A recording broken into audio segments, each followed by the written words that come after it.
പുതുവത്സരാഘോഷം കണക്കിലെടുത്ത് കൊച്ചിയിൽ കടുത്ത നിയന്ത്രണങ്ങൾ ഏർപ്പെടുത്തി. കാർണിവൽ നടക്കുന്ന ഫോർട്ട് കൊച്ചിയിൽ 1000 പോലീസുകാരെയാണ് വിന്യസിക്കുക. പാപ്പാഞ്ഞിയെ കത്തിക്കൽ പരേഡ് ഗ്രൗണ്ടിൽ മാത്രമാക്കി ഒതുക്കുകയും ചെയ്തു.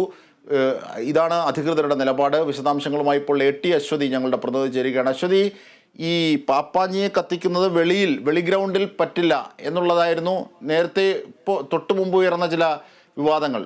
മറിച്ചുള്ള വാർത്തകളും ഉണ്ടായിരുന്നു. പക്ഷേ ഇപ്പോൾ ഒരു സ്ഥിരീകരണമായിരിക്കുന്നു. എന്തൊക്കെയാണ് ക്രമീകരണങ്ങളുടെ പ്രധാന വശങ്ങൾ? അജിംഷാദ്, ഫോർട്ട് കൊച്ചി ഇപ്പോൾ പുതുവത്സരാഘോഷത്തിന് വേണ്ടി ഒരുങ്ങിയിരിക്കുകയാണ്. പക്ഷെ ഒപ്പം തന്നെ പല തരത്തിലുള്ള വിവാദങ്ങളും ഇത്തവണത്തെ പുതുവർഷ ആഘോഷത്തിന്റെ ഭാഗമായിട്ട് ഉണ്ടാകുന്നുണ്ട്. അതിൽ പ്രധാനപ്പെട്ട ഒരു കാര്യമാണ് ഏറ്റവും ഒടുവിലായി വന്നിരിക്കുന്നത്. വെളി ഗ്രൗണ്ടിൽ ഉണ്ടാക്കിയിരിക്കുന്ന പാപ്പാഞ്ഞിയെ കത്തിക്കാനായിട്ട് സാധിക്കില്ല എന്ന RDOയുടെ ഉത്തരവ് വന്നിരിക്കുകയാണ്. സാധാരണഗതിയിൽ പരേഡ് ഗ്രൗണ്ടിലാണ് കൊച്ചിൻ കാർണിവലിന്റെ ഭാഗമായിട്ടുള്ള പപ്പാഞ്ഞിയെ കത്തിക്കാറുള്ളത്. ഇത്തവണ വെളി ഗ്രൗണ്ടിലും സമാനമായ രീതിയിൽ ഒരു പപ്പാഞ്ഞിയെ ഉണ്ടാക്കിയിട്ടുണ്ട്. എനിക്ക് പുറകിൽ കാണുന്നത് ഈ പപ്പാഞ്ഞിയാണ്.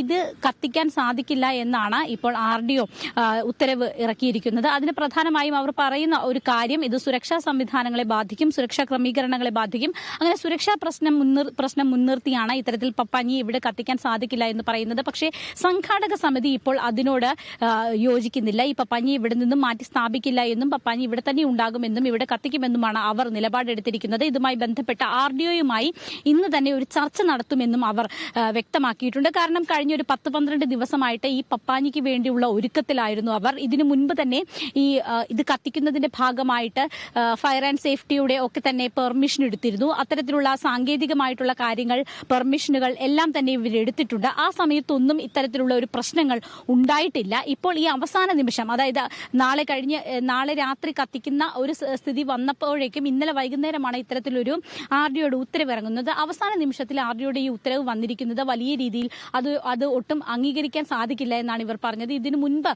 വേണമെങ്കിൽ ഇതിൽ ഇടപെടാമായിരുന്നു. പക്ഷെ അത്തരത്തിലൊരു ഇടപെടലുകളോ ചർച്ചകളോ ഒന്നും തന്നെ നടത്തിയിട്ടില്ല.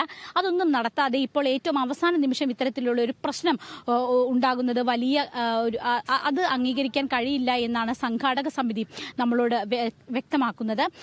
ഇപ്പോൾ തന്നെ സംഘാടക സമിതിയുടെ കുറച്ച് ആളുകൾ, ഒപ്പം തന്നെ ഇവിടുത്തെ കൗൺസിലർ അദ്ദേഹമൊക്കെ ഇവിടെ എത്തിയിട്ടുണ്ട്. എന്തായാലും അവരോട് കൂടി ഇക്കാര്യങ്ങളുടെ വിശദാംശങ്ങൾ ചോദിക്കേണ്ടതുണ്ട്. എനിക്ക് പുറകിൽ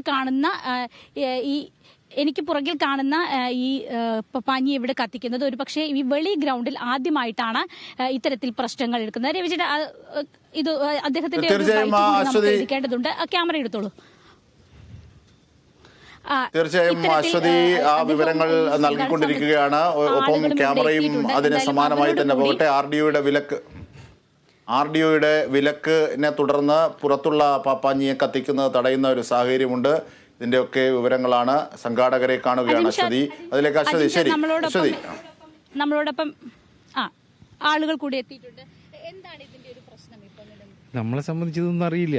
നമ്മൾ കഴിഞ്ഞ 48 മണിക്കൂർ മുമ്പാണ് ബഹുമാന്യായ സബ് കളക്ടർ ഒരു നോട്ടീസ് ഞാനിവിടുത്തെ കൗൺസിലറാണ്. ഈ വെളി ഗ്രൗണ്ടിൽ 23-ാം തീയതി മുതൽ ഇന്നലെ വരെ പോലീസിന്റെ റിപ്പോർട്ട് പറയുന്നത് ഏകദേശം 3.5 ലക്ഷം പേര് കയറിയിറങ്ങിപ്പോയി. ഫോർട്ട് കൊച്ചിയിൽ ഏതെങ്കിലും ഒരു മേഖലയിൽ അങ്ങനെ ഒരു സംഭവമേ ഇല്ല. നിങ്ങൾ രാത്രിയിൽ നോക്കിക്കോളൂ.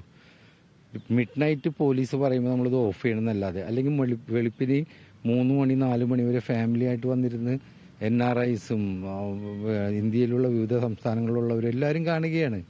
ഇങ്ങനെ ഒരു ഏകപക്ഷീയമായ ഒരു നിലപാട് സബ് കളക്ടർ സ്വീകരിച്ചത് എന്താണെന്ന് അറിയില്ല. പുള്ളിക്കാരത്തിനെ ആരെങ്കിലും മിസ്ഗൈഡ് ചെയ്തിട്ടുണ്ടാവും. കാര്യം 10 ദിവസമായിട്ടുള്ള പുള്ളിക്കാരത്തി വന്നിട്ട്. ഞാൻ പറയുന്നത് ഇതൊരു കേരളമല്ലേ, കേരളത്തിന്റെ അകത്ത് ഗ്രൗണ്ടിനുള്ളിലാകാമല്ലോ, വെളിയിലാണ് സുരക്ഷാ പ്രശ്നം കൊണ്ട് തടയുന്നത്. 100% ആലോചിച്ചിട്ടില്ല. ഈ നിമിഷം വരെ ആലോചിച്ചിട്ടില്ല. ഇപ്പൊ മീഡിയേഷൻ നടക്കുന്നുണ്ട്. ബഹുമാനപ്പെട്ട കൊച്ചി MLA KJ Maxi അവർ ഇവിടുത്തെ പുരോഗമന പ്രസ്ഥാനത്തിന്റെ നേതാക്കളൊക്കെ ആയിട്ട് മീഡിയേഷൻ നടക്കുന്നുണ്ട്. ഞാൻ പറയുന്നത് ഇത്ര കത്തിക്കണമെങ്കിൽ കത്തിക്കണ്ട, അല്ലെങ്കിൽ മാറ്റണമെങ്കിൽ മാറ്റാം. പക്ഷെ ഒരു നിയമ സംവിധാനം ഇല്ലേ? ഞങ്ങളെ സംബന്ധിച്ച് ഇതെല്ലാം ചെയ്തവരാണ് ഇവരെല്ലാം. ഇതൊന്ന് ഞങ്ങളെ കേട്ടിട്ട് വേണ്ട ഇത് തരാൻ. അതേ ഉള്ളൂ ഞങ്ങളുടെ ആക്ഷേപം. എന്തുകൊണ്ടാണ് ഇത്രയും നാളും പരേഡ് ഗ്രൗണ്ടിലായിരുന്നല്ലോ ഈ സംവിധാനമൊക്കെ ഉണ്ടായിരുന്നത്, ഇത്തവണ വെളിയിൽ കൂടി ഇത് ചെയ്തതിന്റെ ഒരു ഉദ്ദേശം എന്താണ് അങ്ങനെ ഒരു ആലോചനയിലേക്ക്? അക്ഷരാർത്ഥത്തിൽ ഈ ചോദ്യം ഒരു ചെറിയൊരു തെറ്റുണ്ട്. ഞങ്ങളെ സംബന്ധിച്ചിടത്തോളം ഞങ്ങളുടെ ഗ്രാൻഡ് ഗ്രാൻഡ് ഫാദറും എല്ലാം ഇവിടെ കൊണ്ടുവന്ന് 100 കണക്കിന് അതിൽ കൂടുതൽ പപ്പകൾ കത്തിക്കുന്ന ഒരു സ്ഥലമാണ്. കോവിഡിന് മുമ്പും ഞങ്ങളിവിടെ പപ്പനെ കത്തിച്ചിട്ടുണ്ട്.